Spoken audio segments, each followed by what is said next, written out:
Hello learners, welcome to my YouTube channel.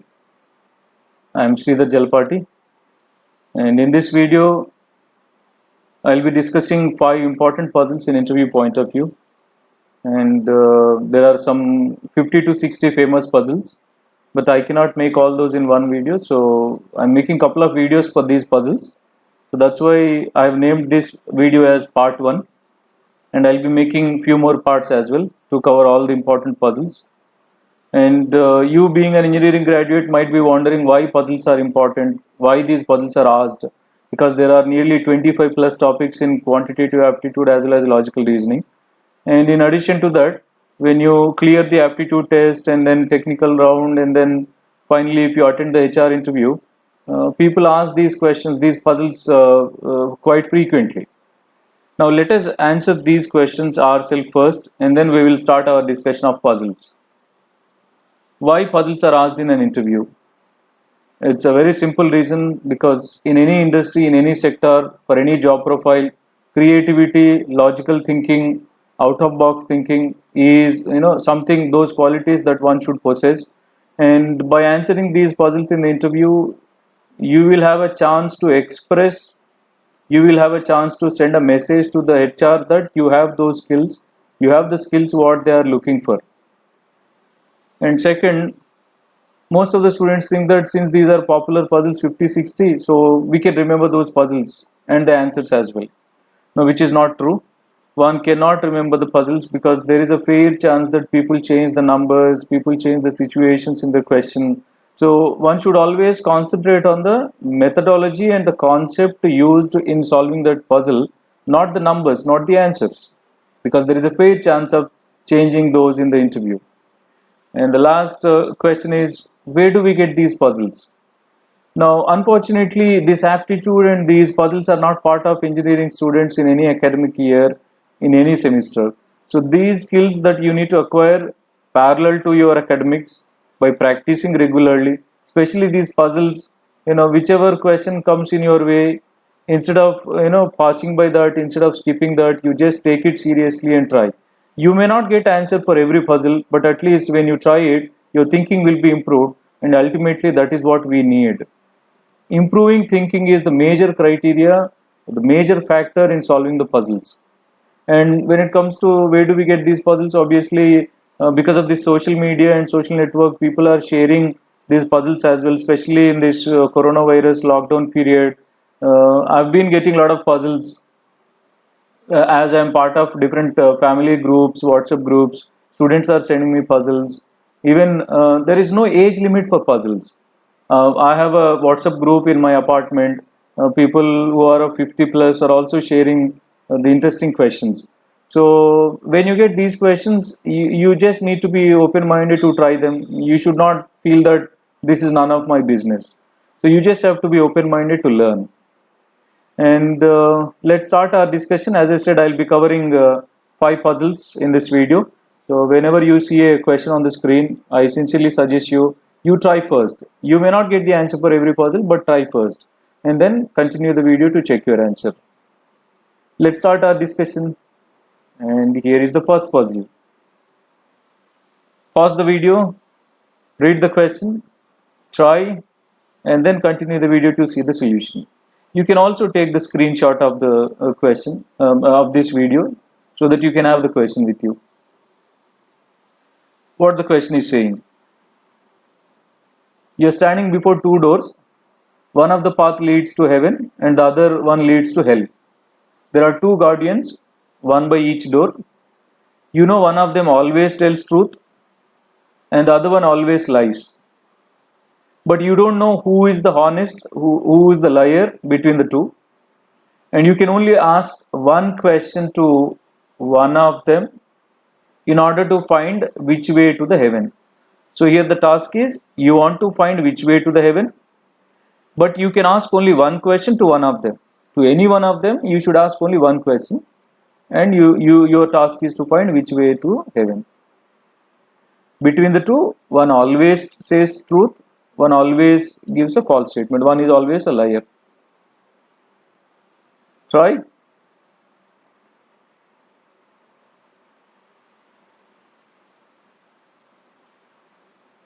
Okay, now continue watching the video for the solution. Here, since we are allowed to ask only one question, that to one of the two guardians, you need to be smart enough in selecting that question. And here is the question that you should ask. You should ask to any one of them, if I ask the other god about which side leads to heaven, what would he answer? This is the question you should ask. You should ask, if I ask the other god about which side leads to heaven, what would he answer? Let's see how it works, and let's see how this question will help us to go to heaven, to find the way to heaven. Let's say if you are asking this to a god who is honest or who gives always a true statement, you are asking this god not his opinion, his answer. You are asking, if I ask other god about which leads to heaven, what would he answer? First of all, you are asking this god about other god opinion. Obviously, the other god is a liar. So obviously, he will, when you ask the door to heaven, he will say, he will show you the door to hell. And since he is honest, he will say that he will show you the door to hell. And as he is showing the door to hell, you will select the other one to go to heaven. Let us say you are asking the same question to a liar. Now, you are asking this question to a liar and you are not asking his opinion. You are asking, if I ask the other god about which side leads to heaven, what would he answer? Since you are asking this to liar, the other god is nothing but honest person. And honest person always gives a true statement. And but since he is a liar, instead of he showing the road to heaven, he will show the road to hell, because he is liar. He will not give what the honest person says. Therefore, since he show the way to hell, you will choose the other one to go to the heaven. So therefore, if you ask this question to anyone, either honest person or liar, both will show you the way to hell. Then you have to select the other one to go to the heaven. Hope you understood. Then if not, watch the video again, you will understand.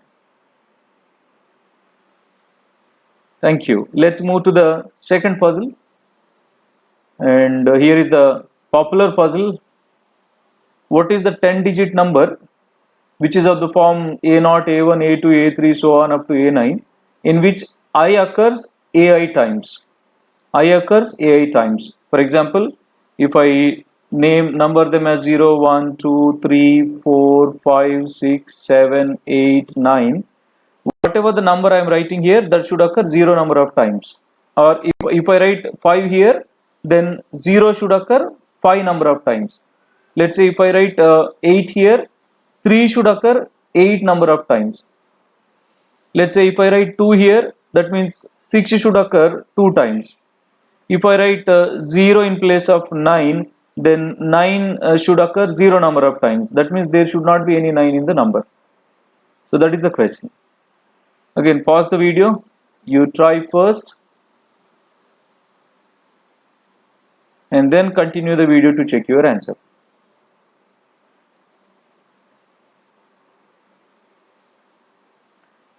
Let's see what is the answer here.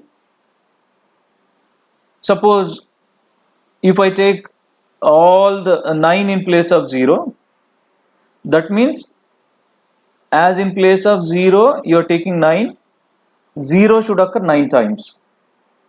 0 should occur 9 times, but there is no chance, as one of the digits is already 9. Even if I take all the zeros, 0 is occurring 9 times, but in place of 9 we have written 0. This shows 9 should occur 0 number of times, but in our number 9 already occurred once. That means it should be 1.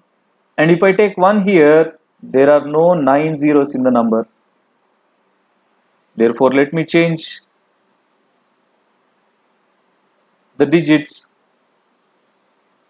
You just have to look for different combinations. I cannot write the answer straight away.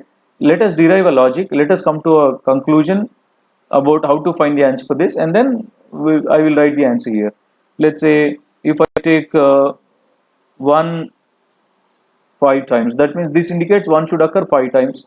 So if I take 1 5 times, 1 2 3 4 5, then this indicates there should be 1 2 in the number, because in place of 2 there is 1, so I should write 2. There should be 1 3, as there is 1 in place of 3. There should be 1 4, and there should be 1 5.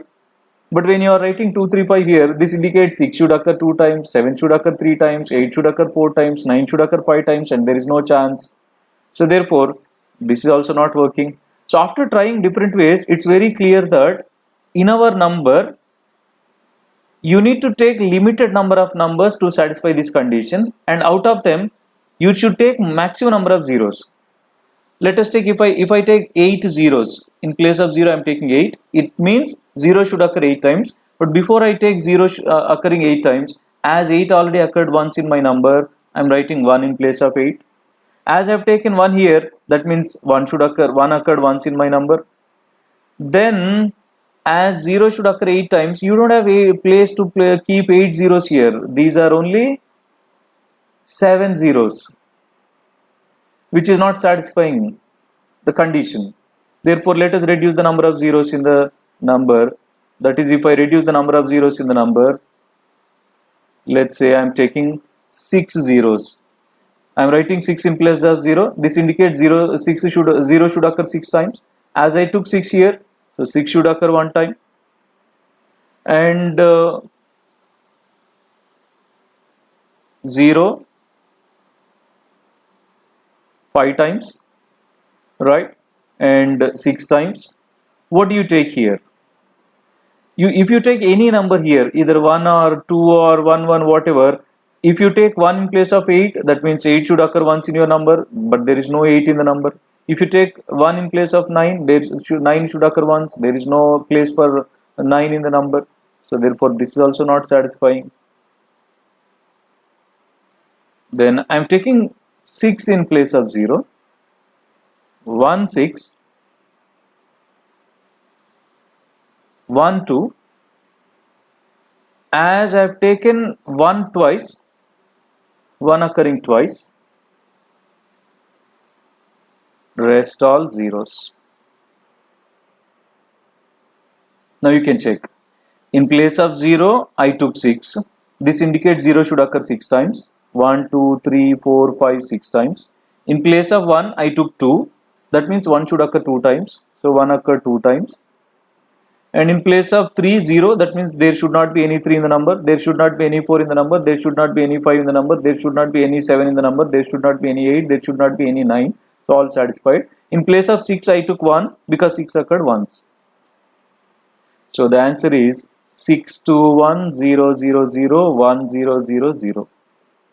It's one among the popular questions in interview. This is just require logic and understanding the information. It's not mathematics. You don't need to be the topper of your class to answer this question. Thank you, and let's move to the third puzzle out of the 5 which we are discussing in this video. You read the question first and then continue the video to check your answer after trying. You are blindfolded and 10 coins are placed in front of you on the table. You are allowed to touch the coins, but you can't tell which way up they are by feel. In the sense, you cannot, by touching, you cannot find which is head, which is tails. You are told that there are 5 coins head up and 5 coins tails up. Out of the 10, there are 5 coins head up, 5 coins tail up, but which ones in which place we do not know. All are mixed up. Out of the 10, we know that 5 are head up, 5 are tails up, but they are all mixed up. How do you make 2 piles of these coins with the same number of heads in each pile? You can flip the coins any number of times. Here the task is, we are given with 10 coins which are placed in front of you on the table. Out of these 10 coins, there are 5 coins with tails up and 5 coins with heads up. But which 5 are tails up, which 5 are heads up, we do not know, as they are all mixed up. Now your task is to divide these 10 coins into 2 piles, such that in each pile the number of coins with heads up should be same. Like if you divide them into 5 and 5, if this has 2 heads showing up, this pile also should have 2 heads showing up, remaining 3 should show tails up. or if you have this pile has 3 coins showing head, then this should also have 3 coins showing head, remaining 2 should show tails. So that's how you need to divide these 10 coins into 2 piles. So you try first.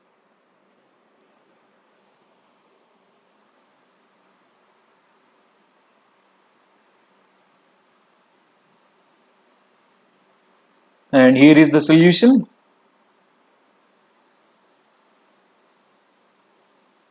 As I am asked to divide these 10 coins into 2 piles, randomly I'll select 5 coins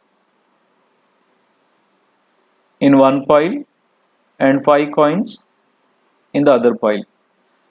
I flip one of the piles of 5 coins, keeping the other 5 as they are. Then definitely after flipping one of the 5 coins, the 2 piles should have same number of heads up. Let's see how this works. I repeat, I am dividing these 10 coins into 5 and 5 randomly, and one pile of 5 coins I flip completely, keeping the other pile of 5 coins same as they are. Let's see how it works. After dividing 5 and 5, let's say if first pile has 5 coins like this, 2 heads, 3 tails, then the second one should definitely have 3 heads and 2 tails.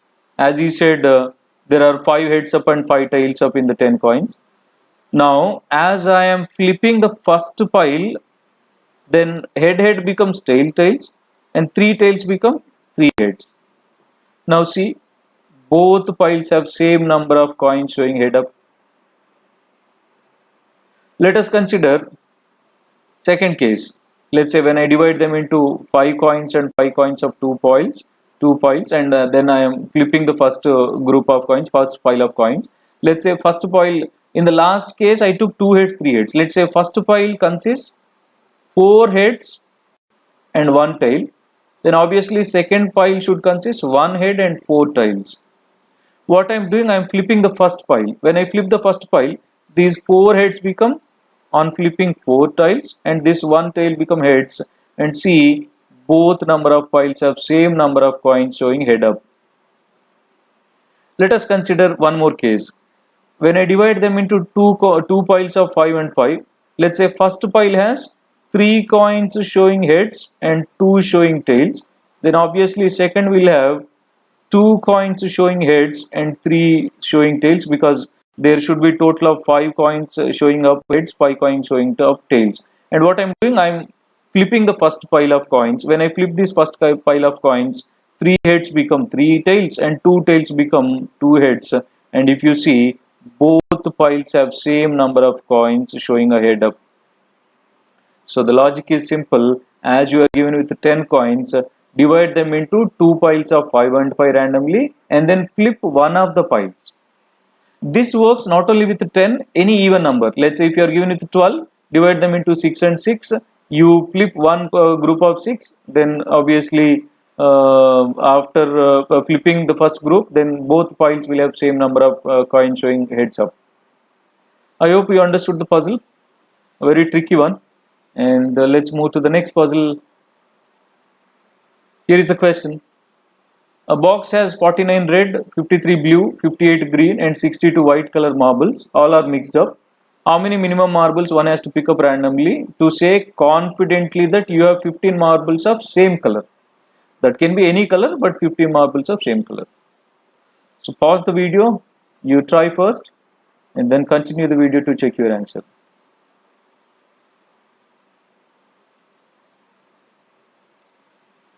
And here is the answer for the question. As my task is to get 15 marbles of same color when I pick up certain number of marbles randomly. Now, if I pick up, let's say 30 marbles from the box randomly, what could be the chances those 30 marbles of different colors? It may end up with 10, 10, 5, 5, altogether 30. None of the colors are of 15 here, if you see. I'm just checking different cases. Let's say if I pick up a total of 50 marbles, then 12, 12, 12, 14, 14, altogether 50. Here also, even after picking up 50 marbles, I did not get any of the color 15 marbles. Let's say if I pick up 51, then I may get 12, 12, 13, 14. Altogether 51, but you did not get any of the color as 15. If I pick up 52 marbles, then it may be 12, 12, 14, 14. May not give you any of the color of same 15 marbles of same color. So here the logic is, the worst case, even if you come up with 56 marbles, since there are 4 colors, all may end up with 14. 14, 50, 56, 14, 4 is 56.